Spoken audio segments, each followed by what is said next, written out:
नमस्कार। रतन टाटा नहीं रहे। बुधवार रात उनका शरीर छूट गया। रतन टाटा का नाम भारतीय उद्योग जगत में गर्व और प्रतिष्ठा के साथ लिया जाता है। उनके जीवन और उपलब्धियां भारत के व्यापारिक और औद्योगिक विकास में मील का पत्थर साबित हुई हैं। भारतीय उद्योग को नई ऊंचाइयों तक पहुंचाने वाले रतन टाटा को न सिर्फ एक सफल व्यवसायी के रूप में जाना जाता है, बल्कि वे अपने मानवीय गुणों, समाज सेवा और अपने सरल स्वभाव के लिए भी प्रसिद्ध हैं। रतन टाटा का जन्म 28 दिसंबर 1937 को मुंबई में हुआ था। वे जमशेदजी टाटा, जिन्होंने 1868 में टाटा समूह की स्थापना की थी, के वंशज हैं।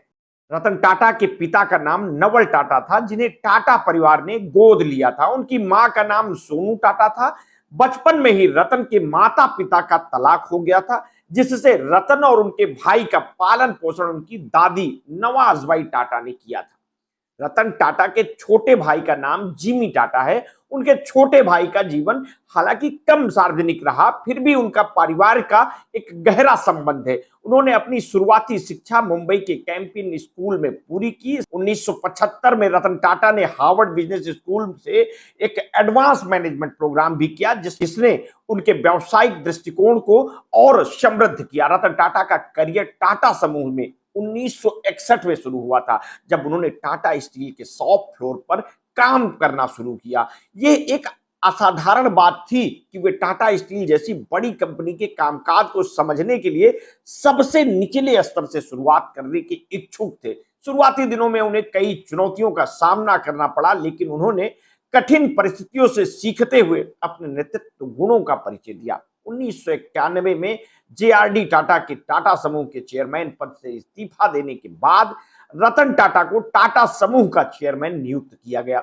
यह एक बहुत ही महत्वपूर्ण समय था, क्योंकि यह वह दौर था जब भारतीय अर्थव्यवस्था वैश्वीकरण की ओर बढ़ रही थी, जिसके साथ ही कंपनी को नई नीतियों और बाजार की आवश्यकताओं के अनुसार खुद को ढालना भी था। रतन टाटा ने इस चुनौती को न केवल स्वीकार किया, बल्कि इस बदलाव को अवसर में तब्दील करते हुए टाटा समूह को वैश्विक मंच पर पहचान दिलाई। रतन टाटा ने अपने कार्यकाल में टाटा समूह को कई नई ऊंचाइयों पर पहुंचाया है। उन्होंने सिर्फ भारत में ही नहीं, बल्कि अंतरराष्ट्रीय स्तर पर भी टाटा समूह को स्थापित किया। रतन टाटा के नेतृत्व में टाटा समूह ने कई महत्वपूर्ण अधिग्रहण किए, जिनमें कोरस ग्रुप अधिग्रहण 2007 में हुआ था। रतन टाटा के नेतृत्व में टाटा स्टील ने ब्रिटेन के सबसे बड़ी स्टील को कंपनी कोरस को 12 बिलियन में अधिग्रहण किया, जिससे टाटा स्टील दुनिया की 5वीं सबसे बड़ी स्टील कंपनी बन गई। यह भारतीय उद्योग जगत के लिए एक बहुत बड़ी सफलता के रूप में देखा गया। जगुआर और लैंड रोवर का अधिग्रहण भी 2008 में हुआ था। 2008 में टाटा मोटर्स ने फोर्ड से जगुआर और लैंड रोवर का अधिग्रहण किया था। यह सौदा रतन टाटा की दूरदर्शिता का एक बड़ा उदाहरण था। उन्होंने केवल इन ब्रांड्स को खरीदा, बल्कि उन्हें फिर से स्थापित किया, और आज जगुआर और लैंड रोवर विश्व के प्रमुख लग्जरी कार ब्रांड्स में गिने जाते हैं। टाटा कंसल्टेंसी सर्विसेज का तो नाम आपने सुना ही होगा। टीसीएस, जो टाटा समूह की आईटी सेवा कंपनी है, उनके नेतृत्व में तेजी से विकसित हुई और आज ये विश्व की सबसे बड़ी आईटी सेवा प्रदाताओं में से एक है। टीटीएस का योगदान न केवल टाटा समूह को वित्तीय मजबूती प्रदान करता है, बल्कि भारत की आईटी उद्योग को भी अंतरराष्ट्रीय स्तर पर पहचान दिलाने में महत्वपूर्ण भूमिका निभाता है। नैनो कार चर्चा का विषय बनी रही। रतन टाटा का सपना था कि भारत में एक ऐसी कार बनाई जाए जिसे हर व्यक्ति खरीद सके। उन्होंने टाटा नैनो को 2008 में लॉन्च किया, जिसे विश्व की सबसे सस्ती कार के रूप में जाना गया। ये भारत के मध्य और निम्न वर्ग के लोगों के लिए एक बड़ी सफलता मानी गई। हालांकि व्यावसायिक दृष्टि से यह परियोजना पूरी तरह से सफल नहीं हो पाई, फिर भी रतन टाटा की इस परियोजना ने ऑटोमोबाइल्स उद्योग में एक क्रांति पैदा कर दी थी। टाटा समूह आज 100 से अधिक कंपनियों का समूह है, जो 6 महाद्वीपों और 100 से अधिक देशों में काम कर रही है। टाटा की प्रमुख कंपनियों में शामिल टाटा स्टील विश्व की सबसे बड़ी स्टील कंपनियों में से एक है। टाटा मोटर्स भारत की सबसे बड़ी ऑटोमोबाइल कंपनियों में से एक है। टाटा कंसल्टेंसी सर्विसेज आईटी और सॉफ्टवेयर सेवा में विश्व की अग्रणी कंपनियों में गिनी जाती है। Tata chemicals, Tata power, Titan, Tata capital और टाटा ग्लोबल बेवरेजेज जैसी कंपनियां भी टाटा समूह की छत्र छाया में है। व्यवसायिक सफलता के साथ साथ रतन टाटा समाज सेवा में भी अग्रणी रहे। उन्होंने अपने जीवन में कभी धन को अपनी प्राथमिकता नहीं बनाया।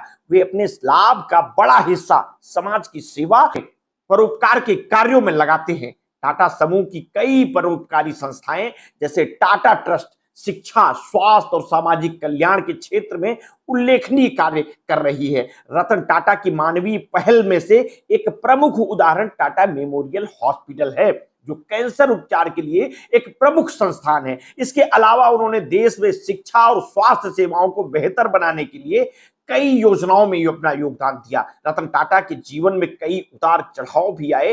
टाटा समूह का नेतृत्व करना आसान तो नहीं था, खासकर जब भारत की अर्थव्यवस्था तेजी से बदल रही थी। उन्हें कई बार आलोचनाओं का भी सामना करना पड़ा, खासकर नैनो प्रोजेक्ट की असफलता और जगुआर लैंड रोवर अधिग्रहण के समय भी। लेकिन रतन टाटा ने हर बार अपने धैर्य और दृढ़ निश्चय से इन समस्याओं को पार किया और टाटा समूह को नई ऊंचाइयों तक पहुंचाया। रतन टाटा का जीवन संघर्ष और सफलता की एक प्रेरणादायक गाथा है। उन्होंने सिर्फ व्यावसायिक सफलता ही हासिल नहीं की, बल्कि समाज के प्रति अपने कर्तव्यों को भी निभाया। आज वे भारत उद्योग जगत के सबसे सम्मानित व्यक्तियों में से गिने जा रहे थे। रतन टाटा ने 2012 में टाटा समूह के चेयरमैन पद से सेवानिवृत्ति ली, लेकिन वे आज भी टाटा समूह के मानद चेयरमैन बने हुए थे। वे अपनी सेवानिवृत्ति के बाद भी कई सामाजिक और व्यावसायिक गतिविधियों में सक्रिय रहे। उनकी दूरदर्शिता, नेतृत्व क्षमता और समाज सेवा की भावना ने उन्हें एक महानायक बना दिया। वे न केवल एक महान उद्योगपति थे, बल्कि एक आदर्श नागरिक भी थे, जो अपने देश और समाज के प्रति अपने कर्तव्यों को निभाने में विश्वास रखते थे। रतन टाटा का जीवन हमें यह सिखाता है कि सच्ची सफलता सिर्फ वित्तीय संपन्नता में नहीं, बल्कि अपनी समाज और देश के प्रति किए गए योगदान में होती है। उनकी व्यावसायिक उपलब्धियां, संघर्ष और समाज सेवा ने उन्हें भारतीय उद्योग जगत में एक ऐसा नाम बना दिया जो हमेशा प्रेरणा का स्रोत रहेगा।